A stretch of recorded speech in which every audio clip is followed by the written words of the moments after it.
Aller en joie et c'est la meilleure façon d'être rebelle, en fait, dans notre époque. Dans une modernité qui profondément déteste la joie, qui se complaît, en fait, dans le malheur et la laideur, eh bien, voilà, je crois qu'être vraiment résistant, rebelle et rock'n'roll aujourd'hui, c'est de cultiver cette joie intime.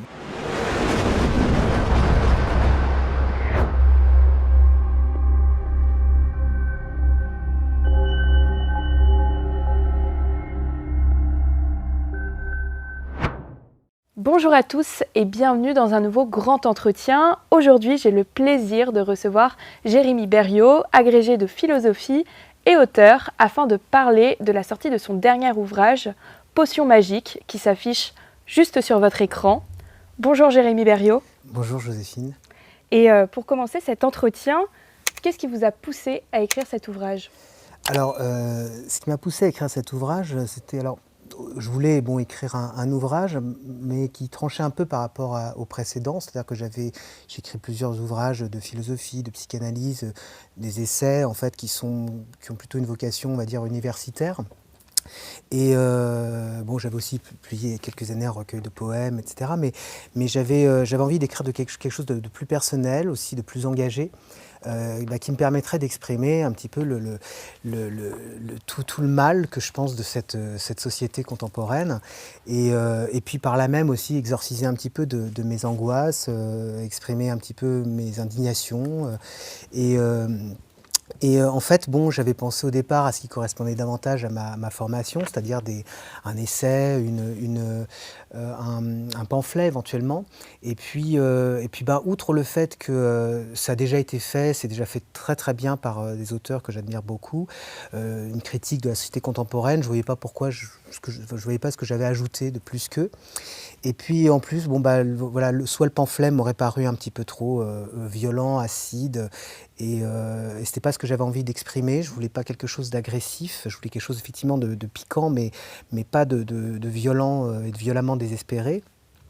Et puis j'avais peur que la forme essai soit un petit peu trop informelle, un petit peu trop rébarbative, et puis finalement assez peu porteuse d'espoir, parce qu'en fait j'avais aussi envie de dire des choses positives, on aura l'occasion d'en reparler, mais j'avais peur que dire ces choses, par me valoriser l'amour, l'amitié, les liens qui unissent les êtres, sous la forme d'un essai, paraissent un petit peu naïves, un petit peu cuculapraline.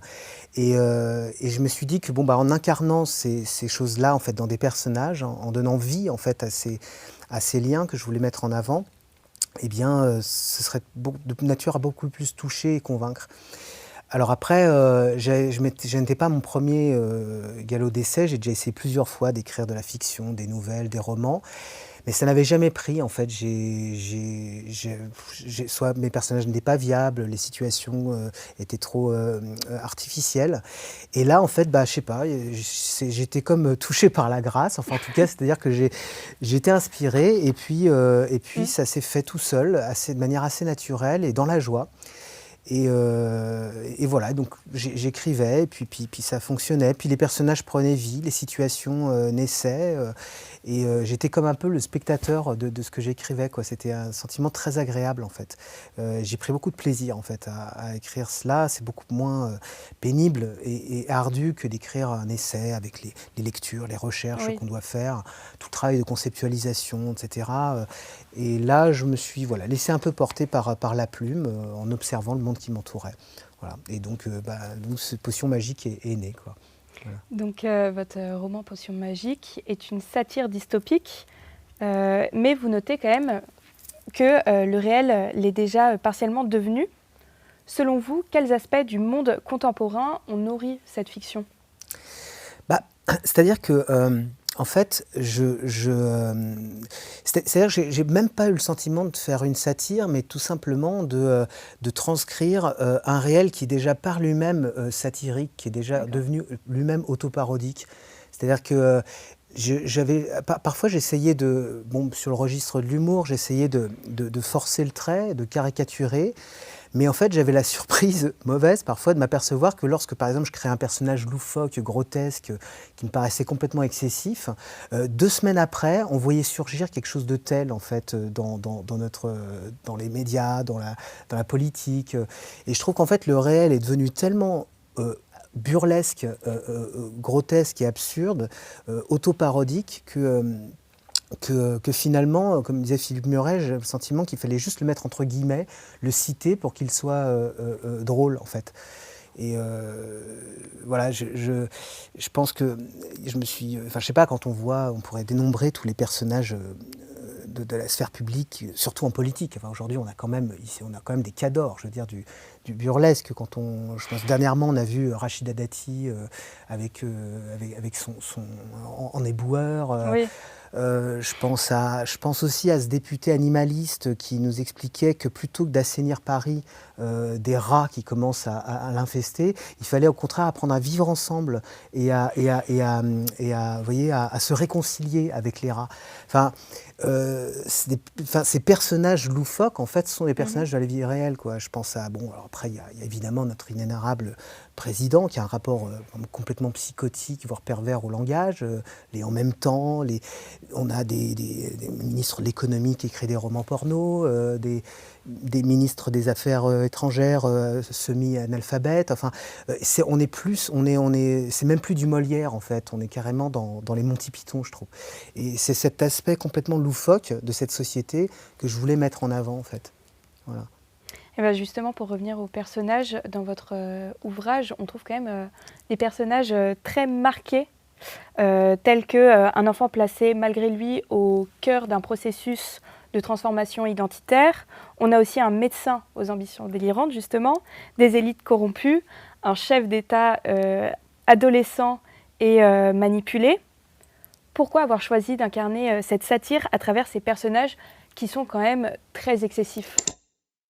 Chers amis d'Omerta, avant de poursuivre cette vidéo, je souhaitais vous partager la situation dans laquelle se trouve notre équipe. En effet, nous faisons l'objet d'attaques et de harcèlement depuis plusieurs mois et tout ça s'intensifie depuis quelques semaines. L'objet de ces attaques, c'est tout simplement le travail qu'Omerta produit depuis 3 ans sur un certain nombre de sujets en se rendant sur le terrain où les médias mainstream ou les médias internet ne souhaitent ou ne peuvent se rendre. Ukraine, immigration, mais aussi wokisme, transsexualité, pédocriminalité et bien d'autres sujets. Tout ce que nous avons traité depuis 3 ans chez Omerta, que ce soit dans notre magazine ou sur notre application mobile, dérange le système et ce système a aujourd'hui décidé d'intensifier la pression sur notre société. Pour soutenir notre travail, pour soutenir la liberté d'expression, alors soutenez dès maintenant Omerta en effectuant un don défiscalisé à hauteur de 66%. Pour un don de 100 € versé à Omerta, vous ne payez en réalité que 34 €. Ces dons, ils sont indispensables en cette fin d'année pour garantir la qualité, la quantité de notre travail. Vous le savez, Omerta ne bénéficie d'aucune subvention publique et nous avons besoin de vous maintenant plus que jamais. Un grand merci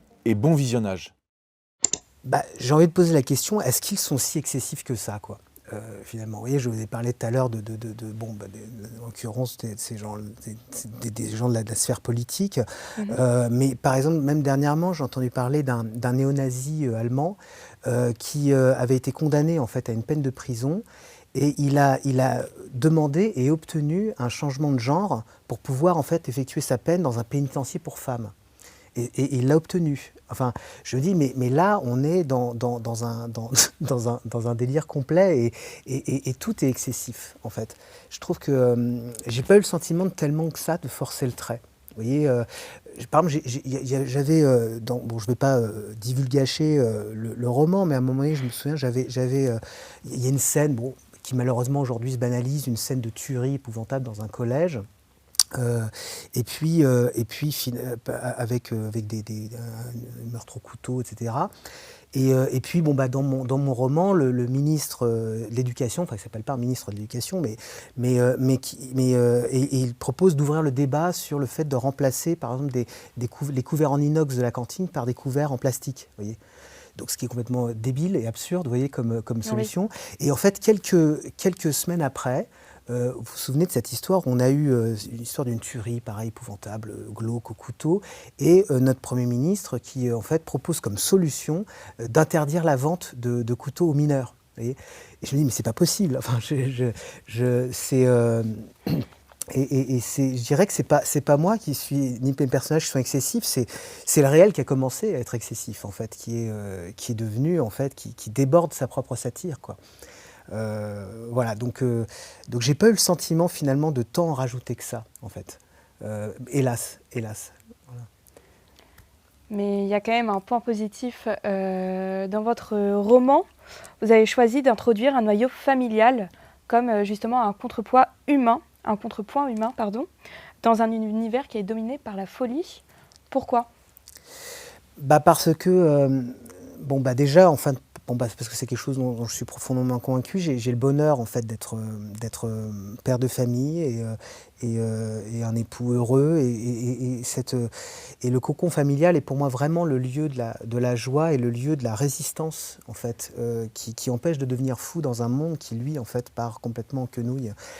Et il me semble que dans une société qui se délite, qui se dissout, qui se divise, où les individus sont repliés dans leur solitude, leur individualisme et leur tristesse, eh bien, en fait, le noyau familial, vous voyez, c'est le moyen de ne pas se noyer dans ce que Engels appelait les eaux glacées du calcul égoïste, en fait, qui est devenu... et au contraire, de se réchauffer au feu de l'affection, de la tendresse, dans le lieu par excellence du don, de l'altruisme, des liens, en fait, qui nous constituent. C'est le lieu de la transmission. La famille, c'est là où se construit, en fait, l'avenir, en fait. Et c'est ce qui enfin, je sais pas, moi, quand on a des enfants, c'est peut-être un bonheur que vous n'avez pas encore, mais on ne peut pas s'empêcher, déjà on ne peut pas se permettre une espèce d'hédonisme du désastre, à se dire, bon, de toute façon, tout est foutu. On ne peut pas, on n'a pas le droit. Il faut être positif, il faut se dire qu'il y aura un lendemain, en fait. Et donc, je crois que c'est au sein, en fait, de ces rapports d'affection et de tendresse et d'amour avec ses proches, dans l'amour conjugal, l'amour parental, que demeurent, en fait, peut-être les derniers germes d'espoir aujourd'hui. C'est aussi un lieu du sacré, c'est un lieu de la transcendance, c'est là où on peut encore nourrir des espoirs, se dire qu'il y a encore quelque chose de splendide à attendre de cette vie, en fait. Et c'est ce que j'ai voulu, en fait, mettre en scène. Voilà. Est-ce qu'aujourd'hui, dans notre société, ce noyau familial est en danger ? Il est vrai que de toutes parts, on voit se fragiliser Bon, déjà, il y a aussi des familles malheureuses. Hein. La famille peut aussi être un lieu d'oppression. Hein. J'ai pas du tout une vision. Je dirais, moi, j'ai cette chance d'être heureux au sein de ma famille, mais je sais que ça peut être aussi un lieu de terreur, un lieu d'angoisse, un lieu d'abus de pouvoir, un lieu oppressif. Mais je pense qu'en effet, on sape par exemple l'autorité parentale, on essaye aussi de saper les relations hommes-femmes, les relations d'amour, pour plonger en fait les individus dans une solitude qui en fin de compte bénéficie toujours au capitalisme consumériste, c'est-à-dire que voilà, l'idée c'est de toujours isoler l'individu pour le mettre seul face au marché. Donc en fait on casse les liens, on les brise, on les dissout, et je pense qu'en effet, oui, la famille est menacée. Mais bon, je n'irai pas défendre de manière les valeurs familiales. C'est pour ça que je voulais d'ailleurs pas l'écrire sous la forme d'essai. Je ne voulais pas généraliser, en fait, défendre la famille comme une espèce de nouveau totem, mais en tout cas essayer de faire passer quelque chose de ce qu'il y a de joyeux, en fait, dans ce qu'on peut éprouver au sein de la famille. Enfin, je ne sais pas si j'ai bien répondu à votre question. Si, c'est bien. Et donc, justement, on peut dire que la famille, le noyau familial, ça constitue le lieu de refuge ultime, justement, pour se protéger face à cette société qu'on pourrait dire décadente. Oui. Alors, et puis la famille, c'est pas seulement la famille, ce sont aussi les liens d'amitié. En fait, c'est tout ce qui, en fin de compte, relie les êtres par des relations d'affection, d'estime, de confiance mutuelle. C'est ça, en fait, à mon avis, le processus de résistance qu'il faut opposer, en fait, aux puissances de mort, en fait, dans notre société. C'est voilà, je sais pas, en fait, je sais pas si je me souviens plus de la question exactement que vous m'avez posée. Si Pas de je- souci. Est-ce que la famille, ça constitue un lieu de refuge ultime face à cette société? En tout cas, personnellement, pour ma part, c'est la solution que j'ai trouvée. Après, pour d'autres, c'est la famille, les amis, la convivialité, la solidarité, même les liens de voisinage qui peuvent être surtout, je pense par exemple, j'ai une petite maison à la campagne avec laquelle j'ai noué des relations très chaleureuses avec mes voisins, où en fait, de toute façon, quand on est à la campagne et qu'on est loin de tout, en fait, on n'a pas d'autre chance que l'entraide et la solidarité. Et ça, c'est vraiment la vraie vie, en fait. Et c'est ce qui, en effet, je pense, est de nature à nous permettre de ne pas nous laisser emporter par cette espèce de grand mouvement mortuaire,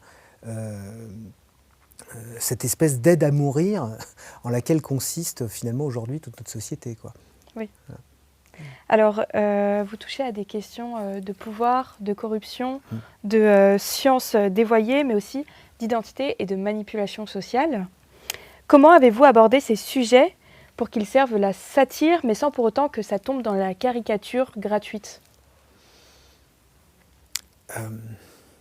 Difficile votre question.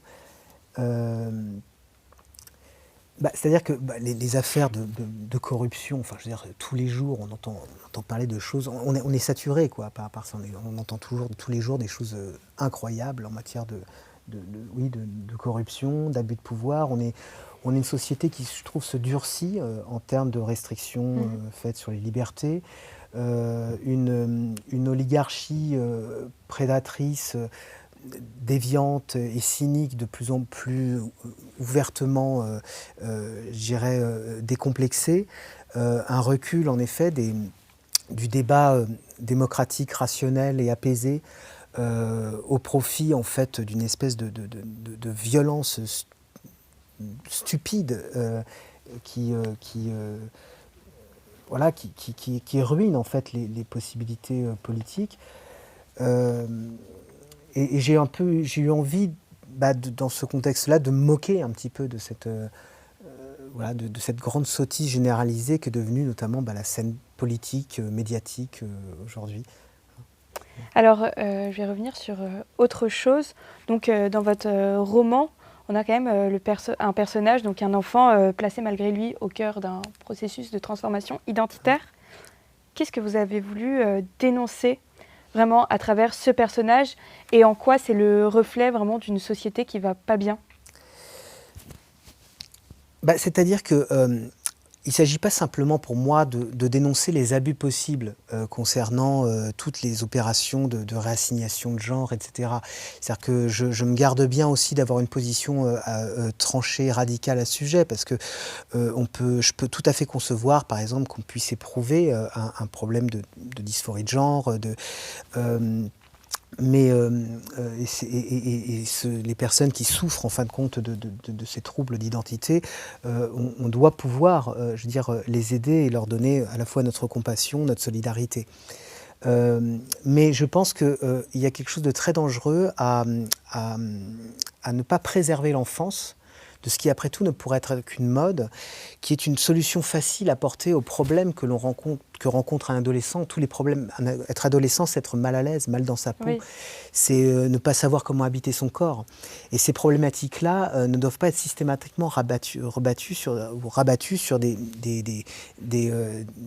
questions de genre, et surtout dans des solutions aussi définitives, par exemple, que des processus de réassignation.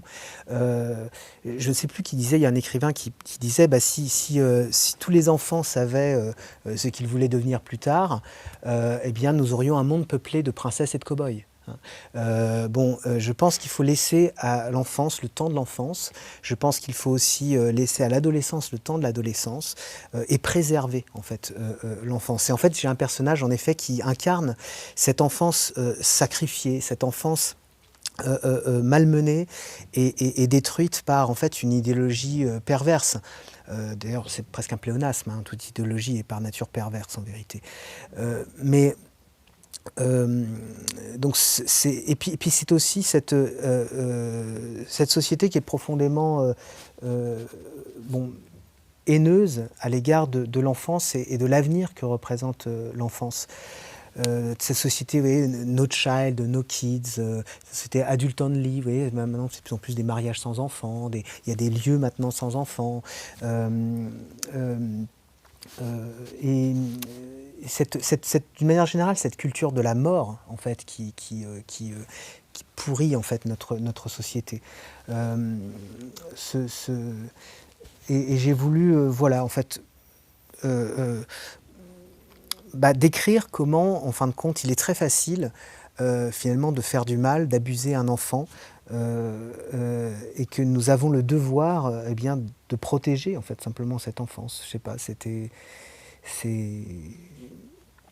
je sais pas si je suis claire, en fait. Si, bien sûr. Mais justement, pour aller plus loin dans votre réponse, est-ce qu'on peut dire qu'aujourd'hui, en 2025, dans notre société française, l'enfance n'est plus préservée ? C'est-à-dire que, à la fois, on a tout un discours de surprotection de l'enfance, c'est-à-dire qu'il faut surtout, maintenant, voilà, ça devient criminel, par exemple, de mettre une petite fessée à un enfant, il ne faudrait même pas leur crier dessus, il faudrait ne leur mettre aucune limite, c'est la fameuse éducation bienveillante, éducation positive, mais qui, en fin de compte, ne crée réellement, concrètement, que des enfants angoissés, sans repères, des espèces d'enfants tyrans, qui deviendront des adultes profondément malheureux et dépressifs. Un enfant, il a besoin de limites, il a besoin de repères, il a besoin d'être encadré. Et ce n'est pas le malmener que de lui donner ses repères et ses limites. Et je pense qu'à vouloir surprotéger effectivement cette enfance, en vérité, on la met en danger. Non, en fait, un enfant, il faut lui dire non, il faut lui mettre des barrières, tout n'est pas permis, tout n'est pas possible. Il y a un temps de l'enfance et un temps de l'âge adulte, il faut gagner cet état adulte pour avoir le droit de faire certaines choses, par exemple. Donc je pense qu'il y a quelque chose de très schizophrénique dans cette société qui prétend être bienveillante envers l'enfant, mais qui en vérité ne lui donne aucune limite en voulant la surprotéger, mais qui en fin de compte la met en péril. Oui, je crois que cette société met en danger l'enfance. Alors après, on pourrait parler de la malbouffe, des écrans, de l'effondrement du système éducatif, de la surexposition, par exemple, de l'enfance à la sexualité, à la pornographie, de plus en plus précoce.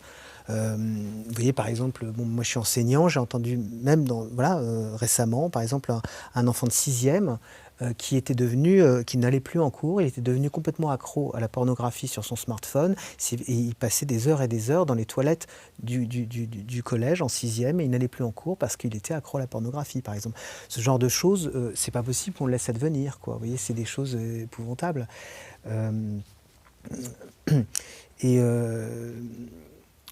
Voilà, oui, non, en effet, je crois qu'on est une société qui met en danger ses enfants, d'ailleurs même aujourd'hui l'assume, puisqu'on nous dit qu'il va bien falloir apprendre maintenant à accepter de perdre nos enfants, hein, puisque notre chef d'état-major nous l'a dit, hein, c'est désormais un projet, hein, de perdre nos enfants. Voilà, je trouve que c'est une dérive très inquiétante. Alors, je vais continuer sur les personnages.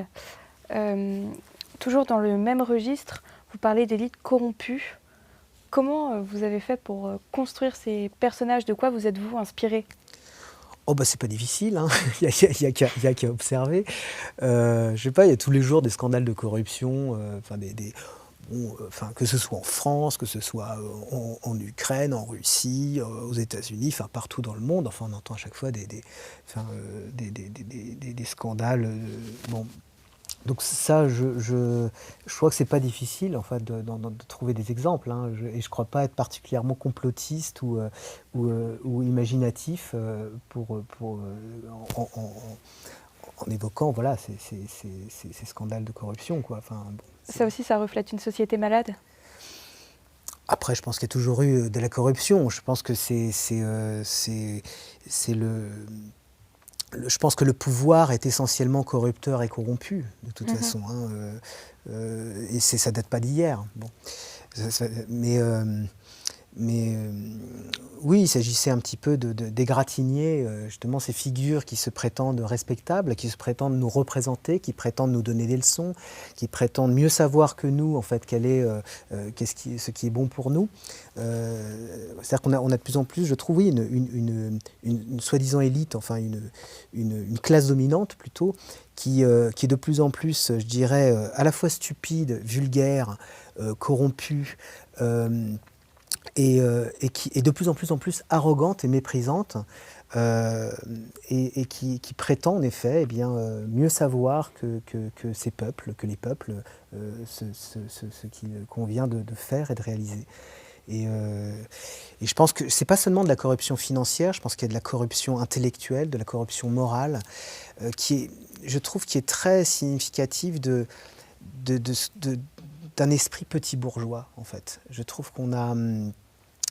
C'est-à-dire qu'on a quitté le registre, je dirais qu'on est au-delà, il y a toujours eu, disons, en tout cas depuis quelques siècles, une bourgeoisie qui je dirais, exploitait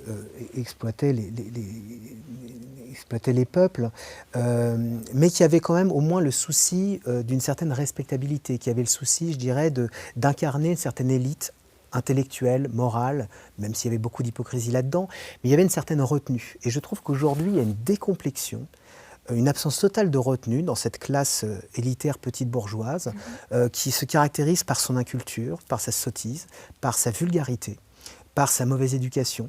Ça a commencé par avec Sarkozy, quoi. Quelqu'un comme Sarkozy, vous voyez, un président qui dit casse-toi pauvre con, vous savez, cette scène où il vole un stylo, qui se comporte comme un petit voyou, quoi. Et en fait, on ne s'en est pas remis. Et de plus en plus, vous avez cette espèce de classe petite bourgeoise qui s'est emparée effectivement du pouvoir, très arrogante, très méprisante. Très corrompue à tous les étages, quoi. Corruption financière, corruption intellectuelle, corruption morale. Et je crois que les gens le sentent, les gens le voient. Et je me suis dit que peut-être qu'en lisant mon roman, ils apprendraient à en rire, quoi, plutôt que de s'en angoisser, plutôt que d'en être dépité. C'est de se dire, ces gens-là nous prennent pour des imbéciles, et bien rendons-leur la monnaie, quoi, de leur pièce, quoi. Et prenons-nous à notre tour pour ce qu'ils sont, à savoir réellement des imbéciles. Alors justement, votre roman est quand même truffé d'humour. J'espère. Qu'est-ce que permet le fait d'avoir utilisé de l'humour, selon vous, dans un récit, plus largement dans une situation où tout semble être poussé vers la catastrophe? Disons que déjà moi j'aime bien de l'humour, hein, dans les romans. Moi, les auteurs que j'aime sont des auteurs avec lesquels je ris, quoi. Je pense à Proust, Kafka, Bukowski, Céline, enfin sont assez désopilants, quoi. Donc je voulais déjà, oui, je me suis dit, un bon roman est quand même un roman où l'on rit. Déjà, c'est pour moi un critère.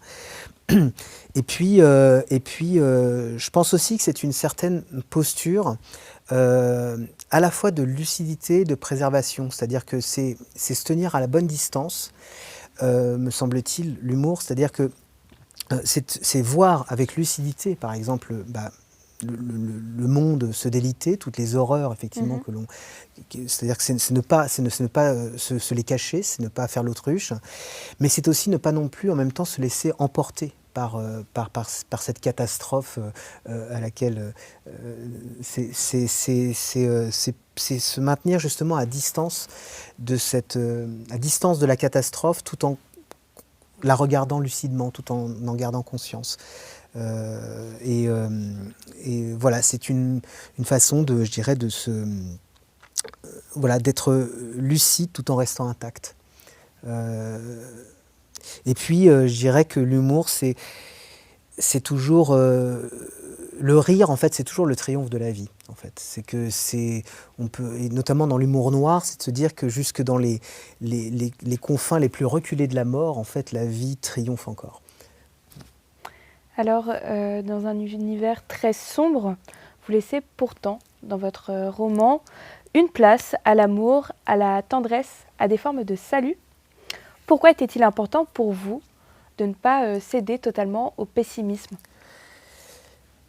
C'est-à-dire, je ne sais plus qui disait, voilà, l'optimiste c'est l'imbécile heureux et le pessimiste c'est l'imbécile malheureux. C'est-à-dire dans tous les cas il s'agit de ne pas être malheureux.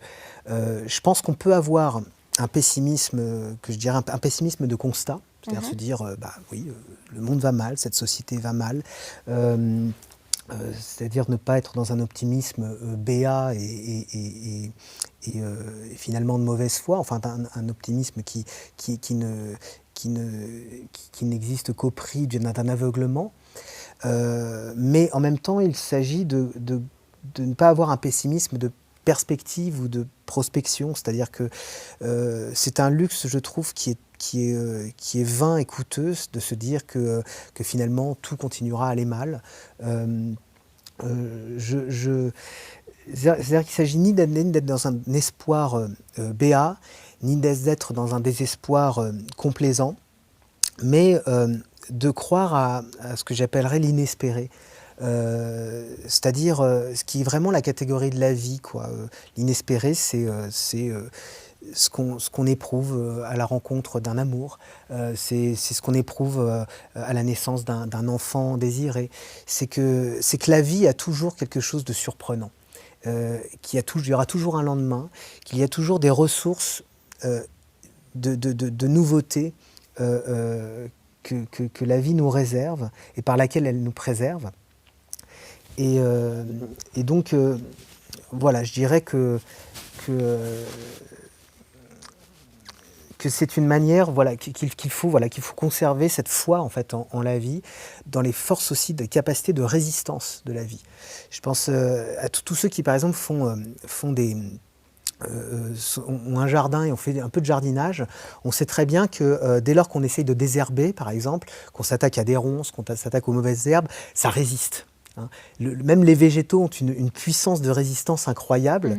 Et voilà, faut garder ça en tête, quoi, que la vie a vraiment des ressources, une puissance qui est nature à défier toutes les puissances de mort.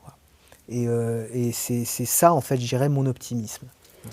Et donc, au-delà de votre roman en France en 2025, est-ce qu'on peut croire à l'inespéré ? On doit. On doit le croire, sinon on meurt. Sinon, autant jeter l'éponge, quoi. Mais je crois que oui.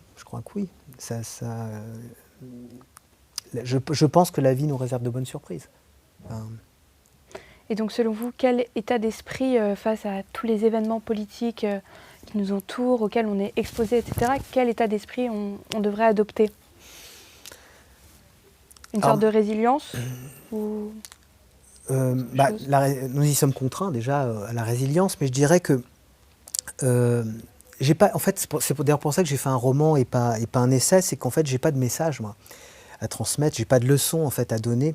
Je voudrais juste que les gens essayent d'éprouver, c'est ce que j'ai essayé de leur faire éprouver avec ce roman, éprouver une espèce de réflexe en fait de survie, une espèce d'instinct qui je dirais, qui correspondrait au refus, par exemple, au refus de l'humain de se laisser déshumaniser, au refus du vivant de se laisser mourir, au refus de participer à cette espèce de grande cérémonie funèbre qui est devenue notre époque. Et je dirais que c'est cela qu'il faut que les gens cultivent en fait intérieurement. C'est savoir écouter en eux cette énergie, savoir laisser s'exprimer et dominer cette énergie vitale qui est cette résistance par la vitalité dont chacun est capable en fait. Alors pour terminer cet entretien, Jérémie Berriot, qu'est-ce que vous souhaiteriez que le lecteur retienne de votre ouvrage ? Est-ce qu'il doit retenir une alerte, une réflexion, autre chose ? Moi, ce que j'espère, comme je vous dis, voilà, il n'y a pas de message, il n'y a pas de leçon, donc disons qu'ils n'ont rien à retenir au sens d'une thèse que j'aurais défendue, qu'il faudrait qu'ils s'approprient. Je pense que c'est plutôt un état d'esprit, un état affectif qui, j'espère, voilà, j'ai envie qu'ils lisent ce roman, qu'ils terminent ce roman en se disant « ça m'a fait du bien ». Et je ne vais pas me laisser abattre, quoi. Et je dirais que ce serait une injonction, pour ma part, à dire aux gens, mais riez, faites l'amour, faites des enfants, parlez haut et fort, ne cédez pas à la honte, à l'humiliation, ne vous laissez pas déprimer, ne vous laissez pas culpabiliser. Voilà, c'est-à-dire aller en joie, et c'est la meilleure façon d'être rebelle en fait dans notre époque, dans une modernité qui profondément déteste la joie, qui se complaît en fait dans le malheur et la laideur. Eh bien, voilà, je crois que être vraiment résistant, rebelle et rock'n'roll aujourd'hui, c'est de cultiver cette joie intime. Et c'est à peu près, je dirais, voilà, la seule injonction que je donnerais au lecteur. Merci beaucoup Jérémy Berriot pour cet échange. Merci Joséphine pour cette invitation. Voilà. Je rappelle aux auditeurs la sortie de votre ouvrage Potion magique qui va s'afficher sur l'écran. Et merci à tous d'avoir regardé cette vidéo. N'oubliez pas de vous abonner à notre chaîne YouTube et je vous dis à très bientôt.